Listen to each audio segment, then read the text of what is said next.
They say betrayal hits hardest when it's unexpected, but what they never tell you is how quiet it starts. No explosions, no screaming matches, just silence. It began on a Thursday. I remember because it rained, not a thunderstorm, just that soft, steady kind that makes everything feel like it's underwater.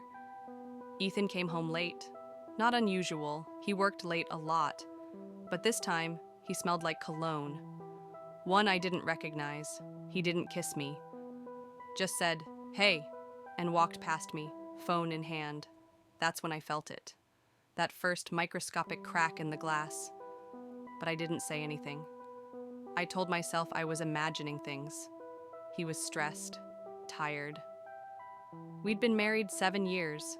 Comfort can start to look like distance.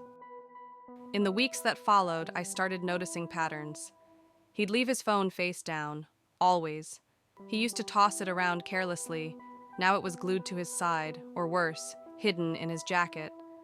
He started taking showers the moment he got home, and staying in them longer than usual. I'd knock, ask if everything was okay. "Just relaxing," he'd say. And then there were the pauses, in conversations. I'd ask about his day. He'd shrug. I'd tell him about mine. He'd nod, but his eyes would stay on the screen. I tried to convince myself it was a rough patch, a phase. We all go through them. That's what marriage is, weathering storms. But deep down, I wasn't sure this was a storm. Storms come and go. This felt like erosion. The mind is a strange place when it senses danger. It starts replaying moments you thought were harmless. That time he pulled away when I leaned in. The way he typed and then quickly locked his screen. The sudden interest in his appearance. New shirts, cologne, even gym visits. My thoughts weren't loud. They didn't scream. They whispered, "Something is off. Look again." But the stoic in me resisted.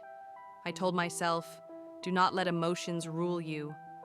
Facts over feelings. Suspicion is not proof. So I became a quiet detective. Not snooping, just observing. When did he stop saying, "I love you"? Why did our dinner conversations turn into silence? Why did my presence suddenly feel like background noise in his life? The pain wasn't sharp. It was slow, like watching a candle burn down to its last inch. And the worst part? I wasn't even sure if I wanted the truth. Because once you know, you can't unknow. It happened on a Sunday. We were getting ready for brunch with some friends. Ethan was in the shower. His phone buzzed on the dresser. Once, then twice, then again. I wasn't trying to look. I wasn't. But when you've been living with a shadow in your chest, even a vibration can feel like a scream. I glanced. Just a glance. A name popped up. Lily. Then the preview. "Missed last night already. Can't stop thinking about your smile." Time didn't stop, but something inside me did. I didn't cry. I didn't scream. I just stood there, frozen.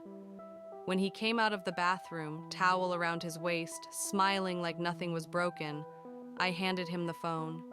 He looked at the screen, and in that moment, just for a split second, I saw it. Guilt, not panic, not denial, just the cold, unmistakable shadow of guilt. I nodded. "So it's true." He didn't answer, and that silence said more than any confession ever could. He slept on the couch that night, not because I told him to. He just knew. We didn't fight. No shouting, no tears. Just two people sitting at the edge of a marriage that no longer had a heartbeat. The next morning, I made coffee, for one. He walked past me, heading toward the door, briefcase in hand. "Do you want to talk later?" he asked. I didn't look up. I just stirred my cup and said, "Not today." Because today I was grieving. Not just him, not just us. I was grieving the woman I used to be, the one who trusted blindly, loved deeply, and believed loyalty was enough. But loss has a strange gift. It clears the fog. And in that clarity, I found myself. I started going for walks again. I called friends I hadn't spoken to in months. I deleted the photos I was afraid to let go of. I lit candles for peace, not romance. I wasn't trying to be strong, I simply was. Not because I wanted to move on, but because life doesn't wait, and neither should I. I didn't stay, not out of anger, not even heartbreak. I left because peace became more important than promises.